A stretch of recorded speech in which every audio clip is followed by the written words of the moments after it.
Well, hello, everybody. This is your friendly neighborhood instructor, Coach Culbertson, with Kimberly Culbertson. Hey. We are a Creation Curve Leadership, a professional speaking and podcasting duo. And she is the classically trained teacher. I'm the classically trained clown. I just roll my eyes a lot. You can too. Yeah, it's true. It's fine. He's over there laughing at his own jokes, and I just sip my coffee. Sip your coffee in the nondescript classic coffee cups. Ben makes a really good AeroPress latte, which saves us a lot of money because I would go to Stout House 3 or 4 A times local a day. awesome coffee shop. Oh, it's so good. It's so good, and if you come here, you should have one of their lattes. People are great. An unpaid endorsement. But today, They're just that good. wow, I would love to sit here and talk about coffee shops all day long. We do really like coffee. Yes, But today we're going to talk about something else. Today we're going to talk about funny things that managers say. Yes, there are so many. But specifically, we're going to talk about one funny thing that managers say, which is, if I could just clone 6 of me, then I would be good to go. Which there's no egotism or narcissism in that at all. Why do people say that so much? I feel like you get trained in management school to think that you're the only person that can do anything. That's it. You're the only gosh. person that you need. It's like and people say that to their employees. The number of bosses that have said it to me is at least like 6 or 7. And I really haven't had that many bosses because I work for myself. But I say it to myself because I am my whole friggin' team half the time. But when you say it to your team, you're saying like, thanks for being my robot army. We only really need my brain. And you guys can just fulfill all the tasks that I think of. And if you're not doing it well, then I'm going to complain. If there were just 6 of me, I wouldn't even need you. Cloned robot army to take over the world. It's so terrible. Weird things. Or they say something like, oh, if I could just clone like 3 of you or 6 of you or 8 of you. At least that's nice. At least that's a Ish. nicer way to say about it. It's still, though, like, we really only need the thoughts of one person. Because you we know. only need one brain in a company. So we think there's a better way to handle this, and we're going to get into that. But the thing is that most people in America don't love their jobs.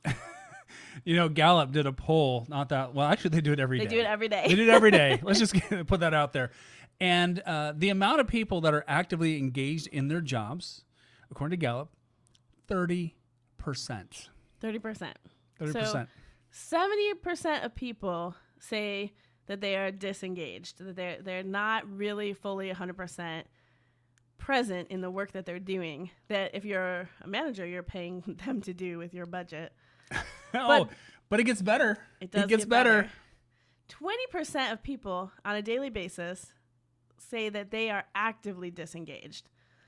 So you might be wondering what actively disengaged means for you and your company. And what it means is that the employee is knowledgeably sabotaging the work and the goals of your company. On the payroll. And you're paying them. So this might look like intentionally messing with another employee because they're bored. Or No one ever does that. they have a feud with accounting, so every month they turn in their numbers 5 days late, and it slows everything down in the company. That never happens. It happens all the time. We hear stories about it every day. They refuse to talk to a certain person, so they have to go through like a chain of 4 people around that person because they stole their lunch from the refrigerator. The list goes on. But the people are aware of it enough to mark, yes, I actually work against my company often because I don't care about the goals and I'm just here for the paycheck. And so, Give me the money. man, we need to do something better here. Yeah, we could probably do better. Yeah. I think so. And I think part of it is for people, instead of feeling like they are a clone of the manager and they are not allowed to think their own thoughts or have... Drink their own coffee. Ooh, coffee. You should get some too. Coffee break. Coffee break. Okay, so what if people on our teams felt seen and valued and like they could bring their full effort to their job? That's crazy talk.